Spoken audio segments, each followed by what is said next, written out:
Well, hello, friends. Thanks for joining me. And today, on Run Like Hell, Part 3. So, we decided to make this a series, Run Like Hell. And just to give you a little bit of information on myself, I left the Jehovah's Witness religion in 2012. And it's just in the last 6 months, I woke up.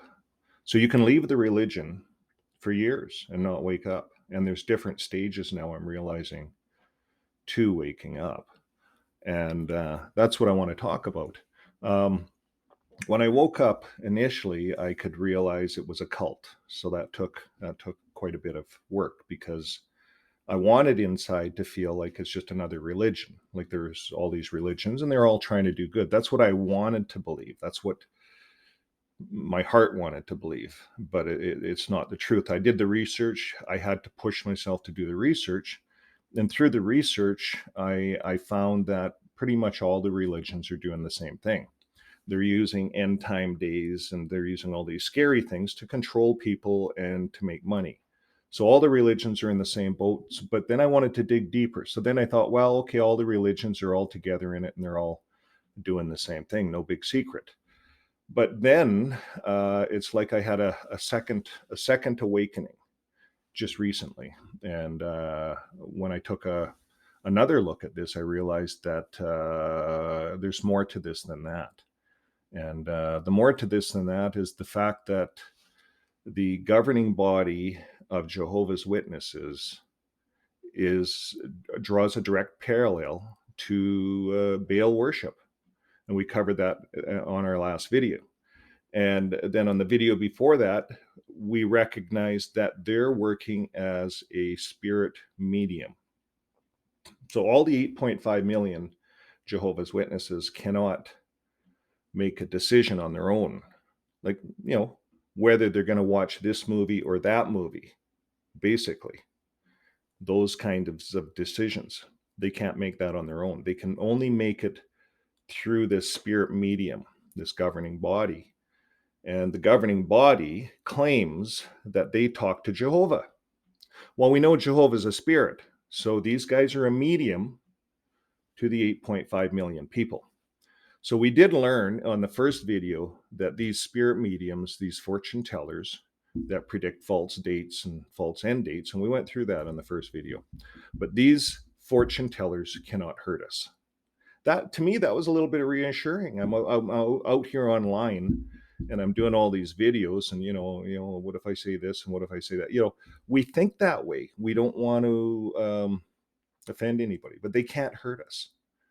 So the fact that they can't hurt us reassures to me that God, this is what God's saying. We covered that in that video. So therefore, the more I think about this, I think like my dad. You know how some people call a spade a spade? I'm going to call a spade a spade. And we use that kind of terminology. My dad didn't use that kind of terminology. My dad said, he'd call a spade a shovel, something to dig with. And that's what we're going to do here is we're going to call a spade a shovel and we're going to dig deep, and we're going to find all these things out about the governing body. It's serious. So what does the Bible say about Baal worship? Well, we just look at the first few here. The priests did not say, "Where is the Lord?" Those who handle the law did not know me. The shepherds transgressed against me. The prophets prophesied by Baal and went after things that do not profit. So that would be like a Jehovah's Witness going out in service at the word of Baal, at the word of the governing body. It's at their word. And they're doing it for that reason. They're putting the 8 hours, the national average in for the governing body, for the Baal. That's why they're doing it. So Jeremiah 7:9 says, "You will steal, murder, commit adultery, swear falsely, make offerings to Baal." So every time a Jehovah's Witness contributes, they're contributing to Baal in their monetary donations. These men don't live like the average person lives. They live on a resort overlooking a lake. They have it's a 5-star resort with maid service. They do nothing. They wear Rolexes, $2,000 suits. They do not walk through the wilderness like Moses. Don't kid yourself. These guys are Baal. Um, Jeremiah 23 and 13. In the prophets of Samaria, I saw an unsavory thing. They prophesied by Baal. So Jehovah's Witnesses prophesy by Baal when they use the Watchtower magazine.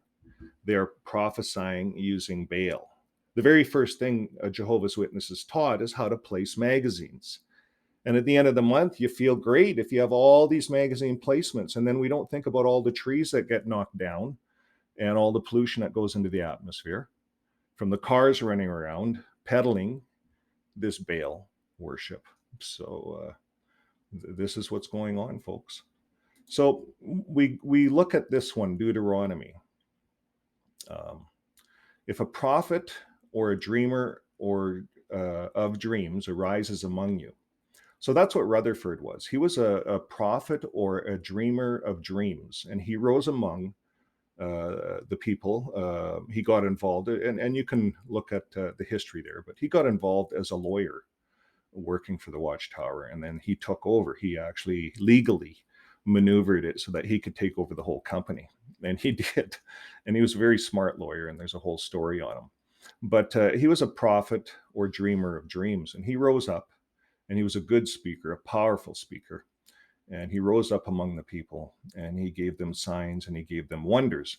And he said, you will not have to die. That's what he told the people. That was his big pitch. He said, you won't have to die. And those living will never have to die. That's what he said. Those that are living will never have to die. And he said that back in 1917. And of course, all those people long died.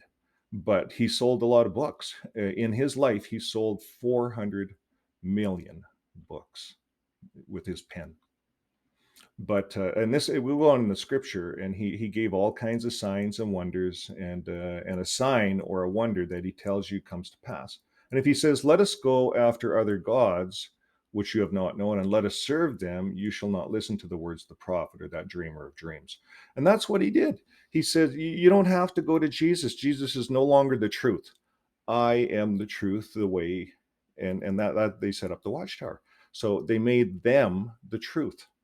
And they take the scriptures and they they twist them, but we all know that Jesus is the truth, the way, the life.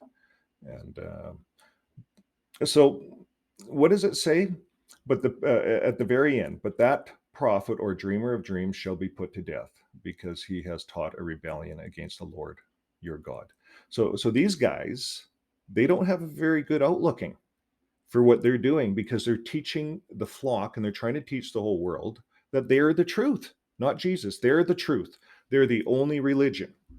And this is my second awakening. I go online, I'm looking at all these other religions. Everyone's talking, well, this is what I think the last days are. This is my supposition. There's a few guys out there making really bold predictions out there, and but there's just a few, not like the Jehovah's Witness, 8.5 million, not to that degree. This is huge. So this has made me look at them in a whole different light. I go to the next one, this Shadrach. I plugged in Shadrach fire to get the scripture I wanted. Well, we know what that is: Shadrach, Meshach, and Abednego. King Nebuchadnezzar, Daniel 3 here. King Nebuchadnezzar made an image of gold whose height was 60 cubits. So he wanted everyone to worship it. And this is when they captured the Israelites, and they brought in Shadrach, Meshach, and Abednego. And they wanted these boys to bow down and worship this image of gold. Well, isn't that what the Watchtower is doing? They're saying to the 8.5 million people, bow down to the governing body, bow down to them, listen to everything they say, because if you don't listen to the governing body, guess what? You get thrown into the fiery furnace. You get thrown outside. It's a fiery furnace. And that's the threat. So what happens? All 8.5 million bow down to the governing body. That's what they do. So if you're watching this, maybe you're one of the few that, like Shadrach, Meshach, and Abednego, that you're one of the few that have decided not to bow down. And you stood up and you asked a few questions, because you remember the scripture says a false prophet can't harm you. That's what God promises us. The false prophet cannot harm us. So we ask a few questions and we get thrown out into the fiery furnace. We get thrown out onto the streets, and it's empty out there. But God does seem to send us a rescue. And if you're watching this, you're one of the fortunate ones. You didn't bow down and you got thrown out. So we're one of the fortunate ones that we're looking back now. We're looking in on this Baal worship that the governing body is doing. And we can see so many parallels through the Bible now that it just makes a person's head spin. So that's what we're doing. We're using that shovel and we're going to dig deep, and we're going to use that shovel. We're going to dig in and we're going to find stuff, and we're going to expose it. That seems to be what God says our purpose is for those of us coming out. And we're going to help those others. There's millions that I hope will come out soon, because once we start looking at these guys as sorcery, spirit mediums, Baal worshiping, it is so clear. It is so clear, friends. It's like a second awakening. And now I have a reason to use that shovel. So if you haven't subscribed yet, subscribe. I feel this is such an important message. Share it with your friends. Share it with Jehovah's Witnesses. We don't want to see them following this Baal god. It's yeah, we want to help our friends out. So with those thoughts, friends, as Jesus has always said, we serve one God, and we go to that God directly. We don't have to go through anybody on earth, a minister, a priest, the governing body. We serve God. And Jesus already took care of it all. He already died for us all. We don't need to. And they were doing temple worship away back then. And Jesus went in and turned the tables over. He says, enough of this. And he died for this, put an end to it. And he said, just go to God through my name. That's all you have to do. And so that's all we have to do. We have that reassurance. So until next time, friends, keep living your life with love. Bye for now.